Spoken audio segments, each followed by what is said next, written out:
Baik, Assalamualaikum warahmatullahi wabarakatuh.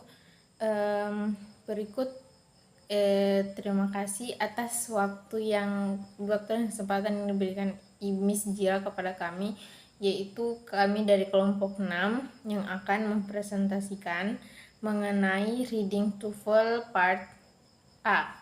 Baik, pada materi kali ini itu kami akan membahas mengenai reading TOEFL.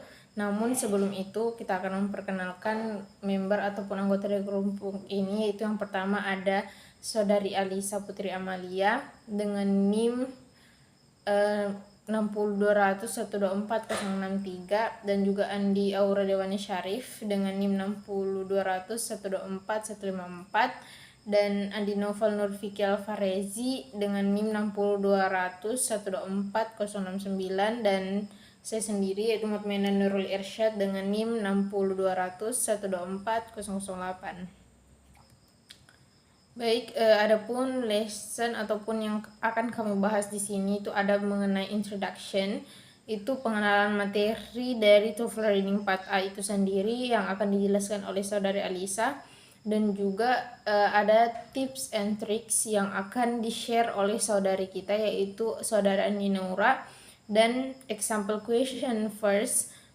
atau first example question yaitu dari Saudara Andi Novel, dan dari saya itu example question second yaitu contoh soal kedua yang akan dijelaskan oleh saya sendiri. Baik, untuk penjelasan pertama saya serahkan kepada Saudari Alisa. Reading Comprehension. Reading Comprehension adalah bagian dari komponen TOEFL ITP yang bertujuan untuk menguji kemampuan dalam memahami, menginterpretasikan, dan menganalisis teks atau bacaan mengenai berbagai macam topik. Selanjutnya, format Reading Comprehension. Tes terdiri dari 4-6 teks atau bacaan kira-kira 200-450 kata. Setiap teks biasanya diikuti oleh 7-12 pertanyaan. Jumlah soal untuk reading comprehension adalah 50 soal, tapi bacaan biasanya berkaitan dengan masalah-masalah akademik. Selanjutnya, jenis soal reading. Yang pertama, main idea atau gagasan utama. Jenis ini menanyakan ide pokok dari teks atau paragraf, biasanya terletak di awal atau akhir paragraf, tapi tidak selalu. Kuncinya adalah memahami isi keseluruhan paragraf, bukan hanya detail kecil. Yang kedua, factual information. Soal ini menanyakan informasi yang secara eksplisit tertulis dalam teks dan bisa menggunakan teknik scanning, yaitu mencari kata kunci dari soal langsung di dalam bacaan. Ketiga, vocabulary in context. Soal ini meminta kita menentukan arti dari suatu kata berdasarkan konteks kalimat. Biasanya kata tersebut tidak umum dan jawabannya bisa ditemukan dengan membaca kalimat sebelum dan sesudahnya. Keempat, reference question. Fokusnya adalah pada kata ganti seperti it, they, this, which. Kita harus mengetahui apa atau siapa yang dirujuk oleh kata tersebut dengan membaca konteks sekitarnya. Yang kelima, inference. Soal inference menuntut kita menyimpulkan sesuatu yang tidak disebutkan secara langsung, tapi bisa ditarik dari informasi dalam teks, gunakan logika dan pemahaman mendalam terhadap bacaan. Keenam, author's purpose. Soal ini menanyakan mengapa penulis menulis bagian tertentu, apakah untuk memberi contoh, menyanggah pendapat, atau menjelaskan suatu konsep. Yang ketujuh, organization or text structure. Soal ini menguji bagaimana informasi dalam teks disusun, apakah berdasarkan urutan waktu, sebab akibat, perbandingan, atau klasifikasi. Dan terakhir, negative factual information. Kita diminta menentukan informasi yang tidak disebutkan atau justru bertentangan dengan isi teks. Cermati setiap opsi dan pastikan informasi itu benar-benar tidak ada dalam bacaan.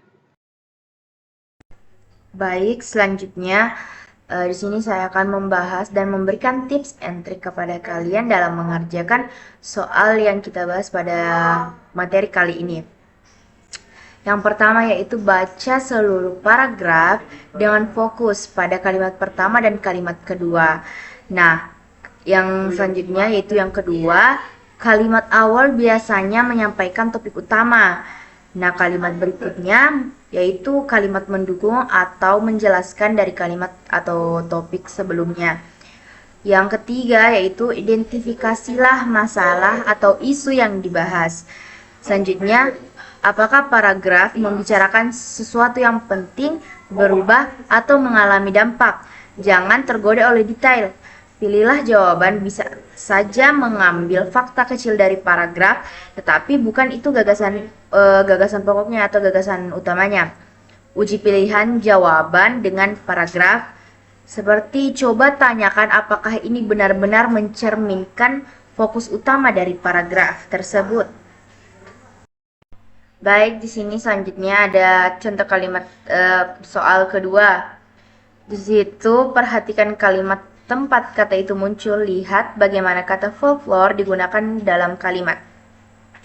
Nah, di situ kalimatnya adalah sharpshooter Annie Oakley is a mainstay in the folklore of the Old West. Yang artinya atau translate-nya itu adalah Annie Oakley adalah bagian penting dalam cerita-cerita terkenal dari masa Old West. Nah, kedua tips dari saya yaitu tanyakan pada diri sendiri ya, apa arti umum kata folklore secara umum? Nah, folklore itu berarti cerita tradisional atau cerita-cerita rakyat nih, yang diturunkan dari generasi ke generasi ya. Bisa berbentuk mitos, legenda, atau kisah rakyat seperti yang saya sebutkan tadi. Nah, yang ketiga tipsnya itu cocokkan makna umum dengan konteks.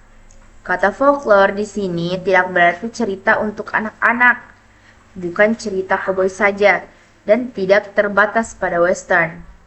Tapi cerita tradisional dari suatu kelompok budaya, dalam hal ini Old West. Selanjutnya, question first.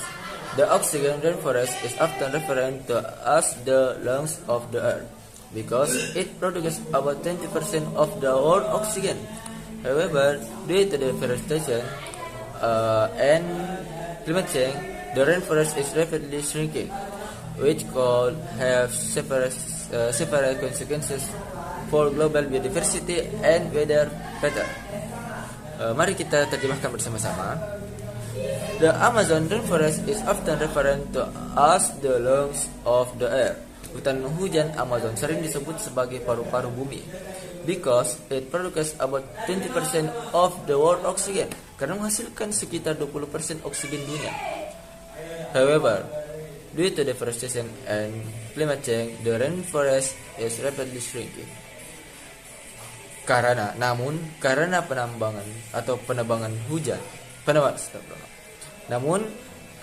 penebangan hutan atau deforestation dan perubahan iklim climate change, hutan ini menyusut dengan cepat, which could have several consequences for global biodiversity and weather pattern, yang dapat menimbulkan konsekuensi serius terhadap keanekaragaman hayati, pola cuaca global. Soal yang pertama, what is the main idea of the paragraph? Yang pertama, A. The Amazon rainforest is home to many species. B. The Amazon is shrinking due to human activities. C. The Amazon produces all the oxygen in the world. D. Climate change is caused by the rainforest. Adapun jawaban yang benar adalah B. Kenapa? Berikut penjelasannya. Karena gagasan utama adalah ide paling penting dari seluruh paragraf. Teks menyampaikan dua hal yang besar, yaitu Amazon itu penting karena menghasilkan oksigen. Tadi disebutkan bahwasanya Amazon merupakan paru-paru bumi yang dapat menghasilkan sekitar 20% oksigen. Kemudian sekarang sedang terancam karena deforestation dan climate change, atau deforestation itu penebangan hutan, climate change itu perubahan iklim. Jadi pilihan B adalah pilihan yang paling tepat karena meringkas bahwa hutan sedang menyusut akibat aktivitas manusia. Sedangkan pilihan A terlalu sempit. C dan D adalah kesalahan informasi karena Amazon hanya menghasilkan 20% oksigen, bukan semuanya. Dan Amazon tidak menyebabkan perubahan iklim. Kemudian soal yang kedua, what can be inferred about the global impact of deforestation in the Amazon rainforest? A. It only affects the countries in South America. B. It could lead to a decrease in oxygen levels worldwide. C. It may improve global weather condition. D. It has no significant effect on biodiversity. Adapun jawaban yang paling benar adalah B. Kenapa? Inference adalah kesimpulan yang bisa ditarik dari informasi tersirat, bukan langsung tertulis. Teks bilang Amazon menyumbang 20% oksigen dan sedang menyusut. Ini berarti ada potensi penurunan oksigen dunia. Maka B adalah kesimpulan yang paling logis. Adapun A, salah karena teks menyebutkan dampak global, bukan hanya Amerika Selatan. C, salah karena teks bilang penyusutan. Teks bilang penyusutan bisa memperburuk cuaca global. Kemudian D, salah juga karena teks bilang bisa berdampak pada keanekaragaman hayati global.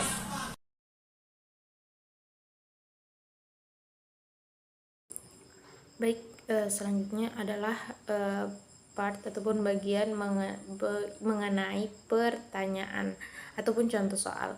Baik, untuk contoh soal yang pertama itu adalah saya akan memberikan satu teks yang terdapat 2 soal di dalamnya. Itu soal pertama ialah which of the following is close in meaning to folklore in line 1. Ini maksudnya ada line 1, itu ada di baris pertama. Jadi close in meaning itu adalah sinonim ataupun makna yang sesuai dengan teks yang yang dilampirkan ataupun di atas soal tersebut. Jadi kita mencari tahu bagaimana jika kita tidak mengetahui dari apa arti dari folklore ini, maka kita bisa menyesuaikan dengan sesuai yang diminta, itu ada di line 1 atau di baris pertama. Baik, kita lihat pada line 1 kata folklore ini berdekatan dengan kata old west. Nah, kita lihat bahwa pada kata old west itu diawali dengan huruf kapital yang mana menggambarkan menggambarkan kejadian ataupun peristiwa yang terjadi.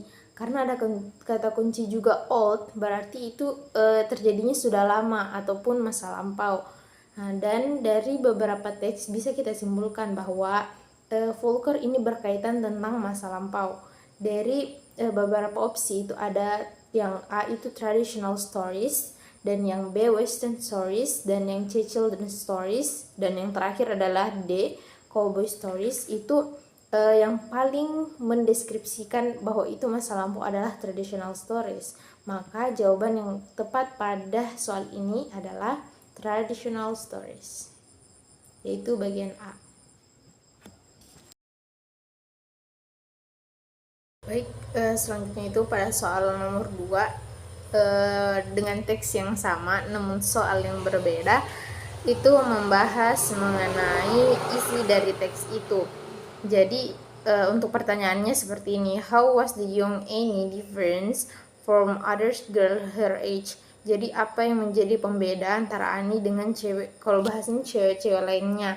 Nah, itu terdapat kata Annie dan juga kata different, yang mana kata Annie ini sudah berapa kali tersebutkan atau